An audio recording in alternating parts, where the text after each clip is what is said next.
बर्तन ले लो, मिट्टी के बर्तन। ठंडे ठंडे मौसम में ठंडे ठंडे बर्तन में खाना खाने में बहुत मजा आएगा। बर्तन ले लो, बर्तन। काली कौवी उसे बर्तन बेचते हुए देखती है। जंगल में 2 दिन से लगातार बारिश हो रही थी। टोनी चिड़िया भी अपने बच्चों के साथ अपने घर में बैठी हुई थी। बारिश रुकने का नाम नहीं ले रही थी। अरे, मेरे बच्चों ने 2 दिन से कुछ नहीं खाया। मेरे घर में तो कुछ खाने के लिए भी नहीं है। ऐसे तो मेरे बच्चे भूखे ही मर जाएंगे। मुझे कुछ ना कुछ तो करना होगा। हे भगवान, मुझ पे दया कर। मेरे बच्चे भूखे ना रहे, इसलिए थोड़े समय के लिए बारिश रुका दे। बेचारी टोनी चिड़िया इंतज़ार करती है, परंतु बारिश नहीं रुकती। उसके बच्चे भूख से मचल रहे होते हैं। अंत में वह फैसला करती है कि वह तोते भैया के घर कुछ मांगने जाएगी, ताकि उसे और उसके बच्चों को खाने के लिए कुछ मिल जाए। वह अपने घर से निकल पड़ती है। तोते भैया, तोते भैया, प्लीज दरवाजा खोलिए। तोते भैया। अरे क्या हुआ टोनी, इतनी बारिश में तुम क्यों शोर मचा रही हो? तोते भैया, हमारे पास कुछ भी खाने को नहीं है और मेरे बच्चे 2 दिन से भूखे हैं। मुझ पे दया कर। अरे टोनी बहन, तुम ही सोचो, 2 दिन से लगातार बारिश हो रही है। मेरे पास तो खुद ही कुछ खाने को नहीं है, तो मैं तुम्हें कहाँ से दे दूँ? भैया, थोड़ा तो कुछ दे दीजिए, मेरे बच्चे भूखे ना रहे। देखो टोनी बहन, मैं तुम्हारी मदद करना तो चाहता हूँ, परंतु मेरे पास खुद कुछ खाने को नहीं है, तो मैं तुम्हें कहाँ से दूँ? हाँ, मेरे पास मिट्टी के बर्तन पड़े हैं। तुम चाहो तो ये मिट्टी के बर्तन जाकर बाज़ार में बेच सकती हो। अगर तुम मिट्टी के बर्तन बेच देती हो तो उससे जो पैसे आएंगे उससे हम खाना खरीद लेंगे। पर तोती भैया, बारिश इतनी तेज़ है, मैं बर्तन लेकर कैसे जाऊंगी? देखो, तुम्हारे पास 2 रास्ते हैं। या तो तुम अपने बच्चों को भूखा मरते हुए देखो, या इस बारिश में तुम बर्तन बेचने चली जाओ। बेचारी टोनी चिड़िया थोड़ी देर सोचती है, फिर बर्तन लेकर के बेचने निकल जाती है। बर्तन ले लो, मिट्टी के बर्तन। ठंडे ठंडे मौसम में ठंडे ठंडे बर्तन में खाना खाने में बहुत मज़ा आएगा। बर्तन ले लो, बर्तन। काली कौवी उसे बर्तन बेचते हुए देखती है। अरे वाह, मिट्टी के बर्तन में खाना खाने में तो बहुत मज़ा आएगा इस मौसम में। और टोनी चिड़िया, कितने के दिए हैं तूने बर्तन? अरे काली कौवी बहन, बर्तन ले लीजिए, बर्तन बहुत अच्छे हैं। हाँ हाँ, ला मुझे भी दे दे। वे शाम तक वे सारे बर्तन बेच देती है और तोते भैया के पास जाती है। तोता उसे पैसे देता है और साथ में कुछ मक्का के दाने भी देता है। वे मक्का के दाने और पैसे लेकर अपने घर आ जाती है, तो वे देखती है उसका घर वहाँ पर नहीं है। अरे, मेरा घर कहाँ गया? उसकी नज़र एक पेड़ पर पड़ती है। उसकी शाखा पर उसके दोनों बच्चे बैठे होते हैं। मम्मी, मम्मी, बारिश की वजह से हमारा घर गिर गया। अरे मेरे बच्चों, तुम परेशान मत हो।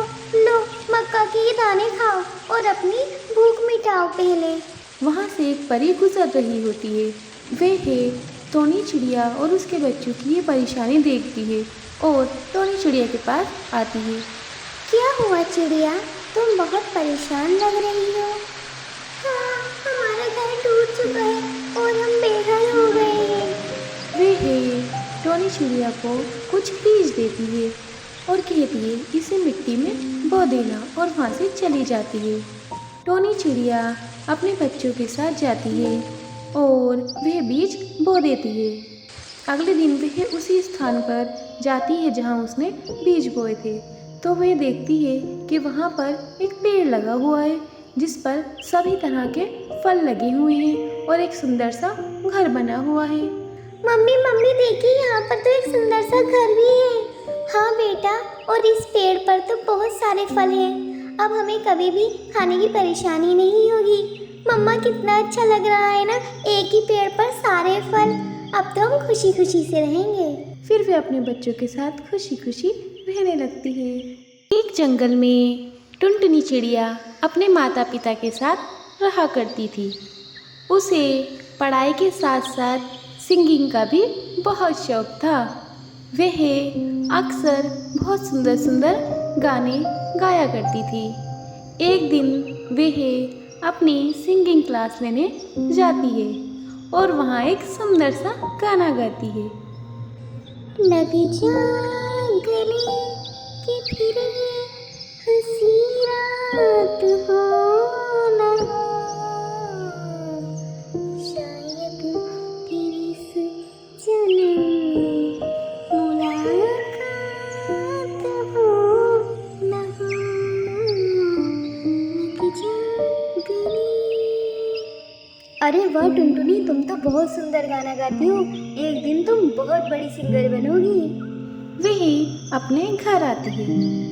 मम्मी मम्मी, आपको पता है एक दिन मैं बहुत बड़ी सिंगर बनूंगी।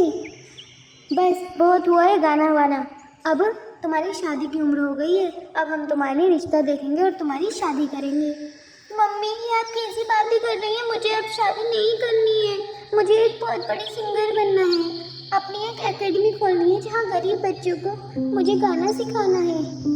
बस हो गई तुम्हारी बकवास शुरू। मैंने तुम्हारी मौसी से बोल दिया है, जैसे ही कोई अच्छा रिश्ता होगा हम अच्छे सा रिश्ता देखकर तुम्हारी शादी कर देंगे। मम्मी, पर मुझे शादी नहीं करनी, मुझे अपनी एकेडमी खोलनी है। उसकी माँ उसकी कोई बात नहीं सुनती और जल्द ही उसकी शादी कर देती है।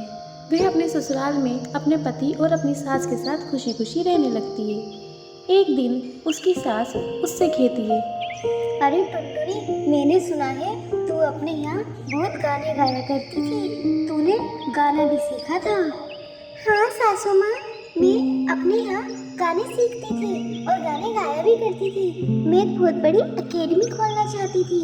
अगर आपकी इजाज़त हो तो क्या मैं एक एकेडमी यहाँ खोल सकती हूँ? वैसे भी हमारे घर का बहुत सारा हिस्सा खाली ही पड़ा है। अरे नहीं नहीं नहीं, हम तुझे एकेडमी नहीं खुलवा सकते। हमें तो नहीं पता ये क्या होती है, लेकिन हम नहीं खुलवा सकते हैं। मेरा बेटा अच्छा खासा कमाता है। लोग क्या कहेंगे? लोग 4 दिन हुए नहीं बहू को लाए हुए और बहू से काम कराने लगे, पैसा कमाने लगे।